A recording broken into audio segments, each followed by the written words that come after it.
Табриз 1850 оны 7 дугаар сар 34-р бүлэг Баабын сонгосон дагуу Анис. Тэргүүн визирийн тушаалыг биелүүлэх ажлыг Азербайджаны ерөнхий захирагч хариуцж байлаа. Тэр замын турш Баабтай ихэд хүндэтгэлтэйгээр харьцаж анхаарал халамж тавьж байсан бөгөөд Табриз давчраад ерөнхий захирагчийн найзын гэрт байрлуулж мөн лейлдэг зангаар зочилж байв. 3 өдрийн дараа Тегеранаас ерөнхий захирагч тушаал авлаа. Үүнийг тэргүүн визирийн төрсөндөө Мирза Хасан хаан авчирчээ. Тушаал хүрсэн өдөр Баабыг олны нүдний өмнө цаазаараа өгөж тэргүүн визир тушаасан байлаа. Түүнчлэн Баабын дагалдагч гэж өөрийгөө зарласан бүх хүнийг цаазаараа өгөж зарлиг болгосон байв. Ерөнхий захирагч уг тушаалыг ихэд гайхан эсэргүүцэв. Амир надад үүнээс илүү, үүнээс хэрхэм даалгавар өгсөн бол дээрсэн. Би чинь бурхны зөнч мэрэгний гимзэмгүй өрөөдмийн хорохор Ибн Зиядч биш, Ибни Саадч биш шүү дээ гэж тэр хэлв. Мирза Хасан хаан энэ эсэргүүцлийг тэргүүн визир дамжуулал дүүгээ уг тушаалыг нэн дараа гүйцэтгэх гэж даалгав. Энэ ажлыг Лалын мацаг барих сар Рамаданаас өмнө аль болох түргэн гүйцэтгэл зүйтэй гэж зарлиг болгожээ. Мирза Хасан хаан энэ талаар ерөнхий захирагчид мэдэгдэх гэсэн боловч захирагч өвчтэй байгаа тул хүнтэй уулзахгүй байгаа гэж түүнд хэлжээ.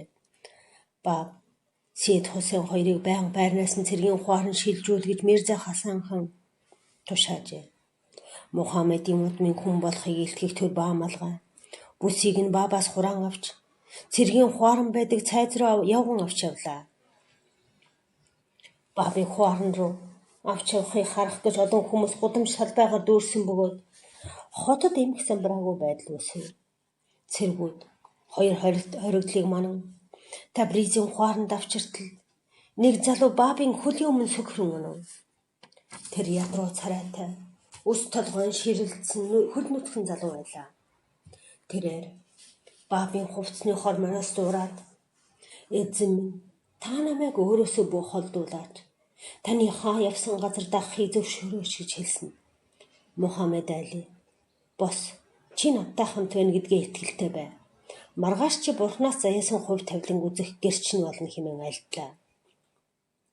Мөн уг залуугийн араас Баабын хоёр дагалдагч түүнд үнэнд сүсэг бишрлээ нотлох боломж олгохыг гуйв. Тэр гурвыг хуарангийн шоронд Бааб түүний бичээ Сейд Хусын нартай хамт хорилоо. Бааб Мухаммед Алид дагуул гэсэн утгах бүхий Анис хэмээн нэрийг өгчээ. Анис нь нэлээд хэсэг хугацаанд Баабын үнэнч дагалдагч байсан ажээ. Тэр Чикрик руу явах гэж маш их хүсвч Табриз хотын нэр алдар бүхий эцэг нь хүүгийнхөө сүсэг бишрлийг хүчтэй эсэргүүцэв. Хэдийгээр Анис насанд хүрсэн хүнтэй гэрэлсэн ялх хүүхдтэй байсан боловч аав нь түүнийг гэртээ төвжин хорьсон байв. Баабыг ихний удаа Табризд ирэхэд тэр гэртээ цоочтой байсан билээ. Хэдийгээр түүнд энэ мэтлэн саад хийсэн боловч тэр Баабд итгэх итгэлээ гээгээгүй. Тэр аавын хазан авираа байдлыг эсэргүүцэн гомдолж гунигт автан уйтгалж байлаа. Аав нь хүүгээ ухаан мэдрэлээ алчхаж гэж бодоод чухам юу хийх учраа сайн олохгүй байсан юм. Анисын гэрийнхэн Махкуд хамгийн анх мөрөглийн аян хийж ятсан Шейх Хасан Зүнизитэй төрөл садан юм байжээ. Анисын аав Шейх Хасаныг ирж хүүгмэн тайвшруулж өгөөч гэж урьжээ. Шейх Хасан Анистэй хит хитэн удаа уулзсан бөгөөд ингэж хорионд байхдаа сэтгэлээр их унаж шаналж байгааг нь ажиглажээ. Баабыг Табризд авчран зодод занчаад чихрэгт буцаан аваачиж хорьсон үеэр Шейх Хасан нэгэн өдөр хамаатан дүүгийнхээ өөрчлөгснийг мэдв. Түүний нүдэнд галт цол бадарч нүүр царай нь баяр хөөрөөр бэлхэн нэг л амарлингуй амар тайван болжээ. Шейх Хасан талаар дурсахдаа тэр намайг угтаж авахдаа баясгалантай нэмсэглэж байлаа. Миний хайртай мэлми, миний энэ царайг харж, миний нүд түүний зүс царайг олж харсан юм. Юунд их аз жаргалтай байгаагийнхаа нууцыг би танд хэлье. Бааби чихрэгт аваасны дараа нэгэн өдөр намайг цоочтой өрөөндөө хэвтэж байтал миний зүрх түүн рүү хандаж аяа хамгаас хайрт минь энд хоригдож байхдаа би ямар их чадваргүй дорой. Таны дүр царайг харах гэж ямар их хүсн тэмүүлж байгааг та мэдэж байгаа билээ. Өөрийн дүр төрхийн гэрэл гэгээгээр миний зүрх сэтгэлийн уй торгоногийг зайлуулж хайрлана уу гэж залбирanгуйсан юм. Би уйтгар гунигтай шаналн тэр үед хичнээн их нулимс асгаруулсан гэж. Би сэтгэлийн хөдөлгөөнд автаад ухаан алдсан юм шиг болсон байлаа. Гэтэл гинэд би Бабийн дуу хоолойг сонсов. Тэрээр намайг нэрээр минь дуудаж бос гэж хэллээ. Тэрээр миний өмнө гайхамшигтай дүр төрхөөр үзэгдэж миний нүд рүү эсэлэн хараад инээмсэглэв. Тэгтэн би яран босч түүний өмнө сөгдлөө. Энэ хотод би олонний нүдний өмнө дайсны галд автан амиа өргөх цаг дөхөж байгаа тул хөгжин баяс. Баатарлаг үлсийн цомыг хуваалцах хүнийг сонгохдоо чамаас өөр хэнийг ч үл сонгоно. Миний амлсан амлалт биелнэ гэдэгт итгэлтэй бай гэж тэрээр айлтлаа. Би энэ сайхан үзэгдлийг хараад урчлангоос тасарсан мэтэр уярсан байлаа. Гинэд ухаан орвол баяр жаргалын далайд өмбөж ертөнцийн ямар ч уй гашууд автахааргүй тийм их цэнгэл хөөртэй болсон байв. Түүний дуу хоолой одоо чихэнд минь сонсогцоо. Түүний царай өдөр шөнийг ялгалгүй нүдэнд минь үзэгдсэн. Тэрхүү гайхамшигт инээмсэглэл хорионд бүг миний ганцаарлыг хөөн зайлуулсан юм. Түүний амлалт худалгүй биелнэ гэдэгт би тууштай итгэж байлаа гэж Анис хэлсэн хэмээн бичсэн байна. Бабыг харснаа хиндэж хэлэлгүй. Аавда төвчээртэй хандахыг Шейх Хасан Анис зөвлөсөн юм. Тэр мөн хүүгээ хорионоос нь гарахыг аавд нь ятгах зөвшөөрүүлсэн билээ. Тэр мөчөөс эхлэн Анис туйглийн их баяр баясгалантай байх болсон ажээ. Ингээд тэрээр Бабыг хуаран руу авчирч байгааг дуулаад түүн рүү очихоор удамжаар ярангуйлээ. 35 дугаар бүлэг. Үд дүнд хаан хуй болов. Маргааш өдөр нь үхнэ гэдгээ Баб мэдэж байсан болохоор урд өдөр нь баяр хөөртэй байлаа. Чихрэгт байх сүүлийн саруудад тэр уйгашуу зовлон давтах үе олон байсан боловч гинэд энэ байдлаас амжирв.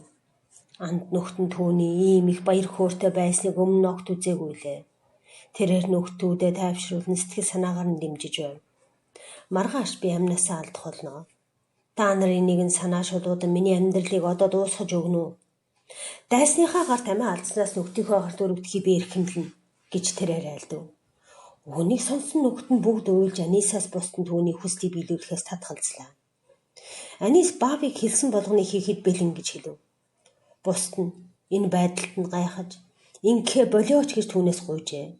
Бүгд жаахан тайвширсан хойно Баб миний хүслийг гүйцэлдүүлэх гэж болсон энэ залуу надтай хамт амиа баатарлагаар өгөх болно. Өөрийнхөө тэдмийг хуваалцахаар би түүнийг сонголоо хэмээн өгүүлв. Маргааш өглөө нь Мирза Хасан хаан Бабыг тэргүүн лам санваартнуудын гэрт аваачих тушаал өглөө. Учир нь тэндээс ялын төлөвлөгөөг баталсан зөвшөөрөл авах ёстой байжээ. Бабыг Сэйд Хусейнд онцгой чухал даалгавар заавар өгч байх үед ахлах хуйг хуаранд ирэв. Сэйд Хусейн итгэл бишрлээ нэн хэлэх үү? Эсвэл нуух уу гэж Бабаас асуусан. Итгэл бишрлээ бүх хэл. Тэгвэл цаг нь ирэхэд сонсох хувь тавилантай тэдгээр хүмүүст ганцхан чийл мэдих зүйлсийг ярьж өгөх боломжтой болно гэж хариуллаа. Ахлах хуйгийг өрөөнд орж ирэхэд тэрээр Сэйд Хусейнтэй ярьсаар байлаа. Гэтэл хуйг тэдний яриаг таслан Бабыг ингэж удсан зэмлэв. Баб түнд инхүү өгүүлсэн. Би түнд хэлэх гэсэн зүйлээ хэлж дуусгаас нааш газар дэлхийн ямар ч хүч намайг зогсоож чадахгүй. Энэ ертөнд бүхлээр миний эсрэг хандсан ч эцсийн үг хүртэл хэлэх гэсэн зүйл минь саад болж чадахгүй лээ. Ахлах хуйг энэ үгийг сонсоод гайхсан боловч Сэйд Хусейныг түгжээд Бабыг өрөөнөөс түргэн авч гарлаа. Хуйг Баб Анис хоёрын толгойд төмөр дөнгө хийж гарыг нь гавлав. Тэдний дөнгнөөс урт осор холбоод хотын гудамжаар хөдөлж явлаа. Хөл тавих зайгүй хүн цугласан нарийн гудамжаар тэднийг явж байхад хүмүүс тэр хоёрыг харах гэж бивийнхээ мөрөн дээр даран өндөлзөж тэр хоёр руу хараалын үг харцгааж байлаа. Лам санваартнууд цаазаар авах ялд аль хэдийнэ гарын үсэг зурж баталсан болохоор Бабыг харахч хүсэлгүй байлаа. Анисыг лам санваартнуудын өмнө авчирч түүнийг итгэл бишрлээсээ татгалз гэж тулгасанд би эзнээсээ хизээч урахгүй. Тэрээр миний итгэл бишрлийн мөн чанар үнэнч сүсгийн бодисад юм. Түүнд би өөрийн диваажинголж түүний хуулийг дагах нь намайг аврах хөлөг онгоц юм хэмээн хэлжээ. Үүнийг хэлж байгаа үнээс үзэхэд энэ залуу солиорч гэж лам санвартан нарын нэг нь хэлэхэд би солиотой биш ээ. Амлагдсан каимаас дутхгүй ариун хүнийг цаазлах ял баталсан та нар солиотой босов.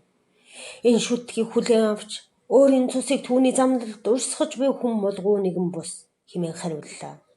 Хүүхдээ хараад сэтгэл санаа нь уйл шүтлгээсээ татгалцсан гэж бодсон лам санвартан нар Анисийн ял хүүхдийг авчирсан хэдийч тэр балчирвэрээ бурхны ивэл даатхан шийдвэрээ өөрчилсөнгүй.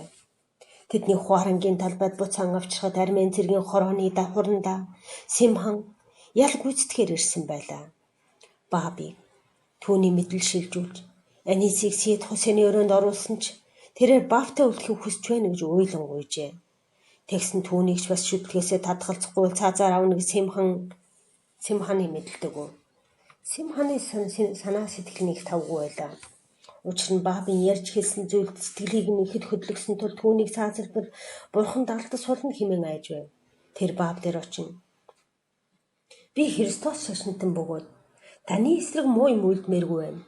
Хэрв таны энэ үйл хэрэг үнэхээр үнний үйл хэрэг юм бол таны цусыг урсгах энэ бузар албаас намайг чөлөөлж хайрлана уу гэж хэлбэл Бааб тушаалаа зааврын дагуу биелүүл.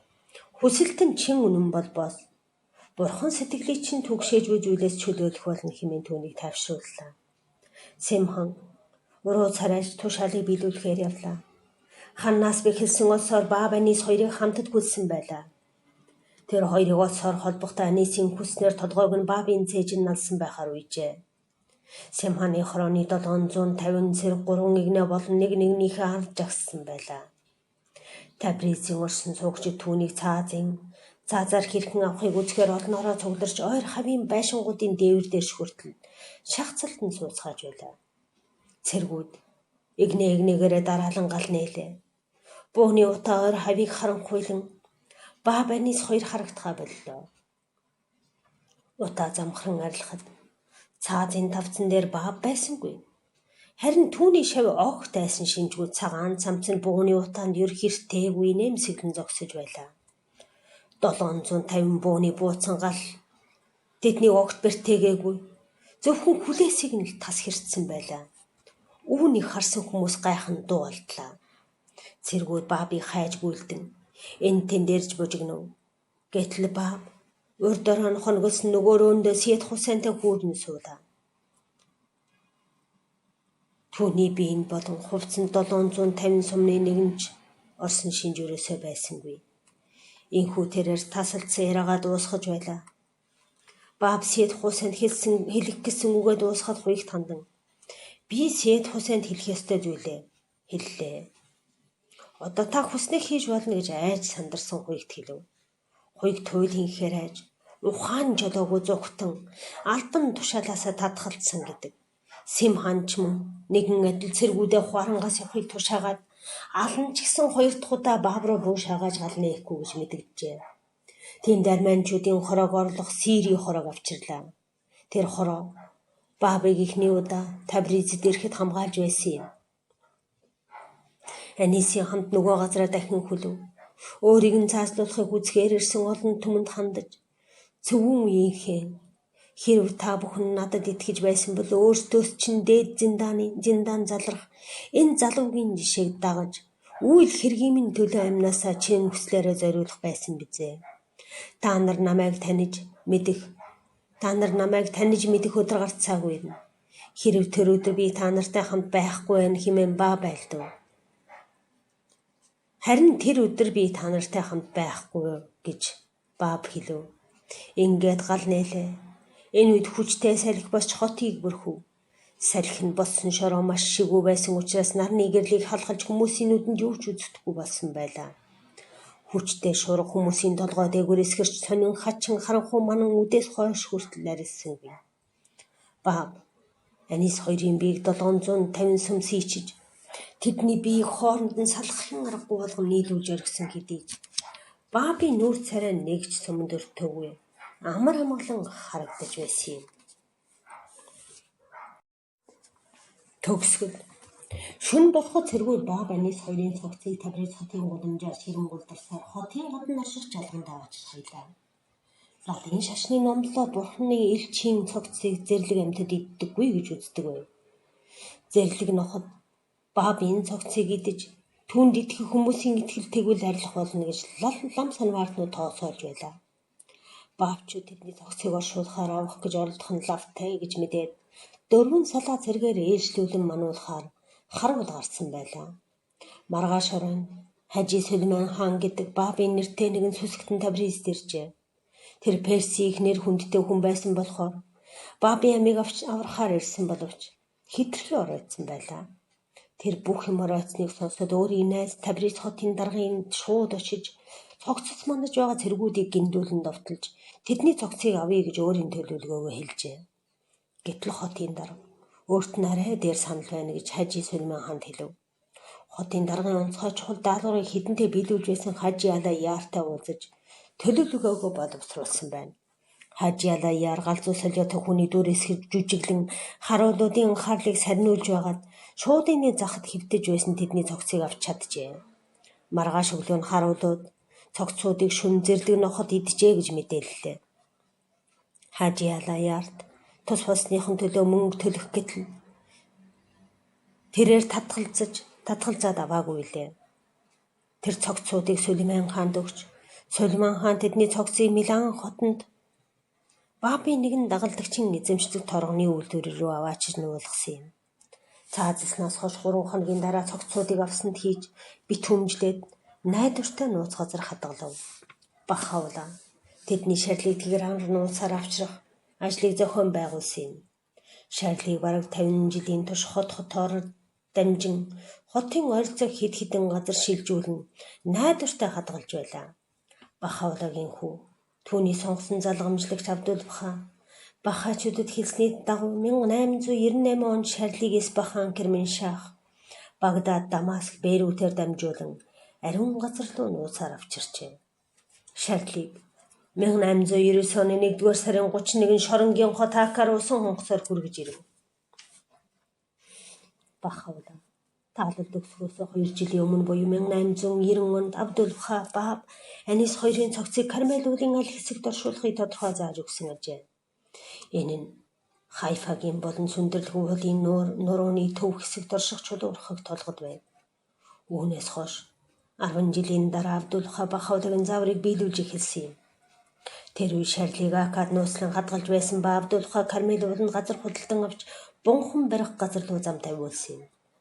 Бунханы суур дөнгөж тавигдаад байтал гэрээс зөрчигчдийн уршихаар Абдул-Баха дахин Акагийн шоронд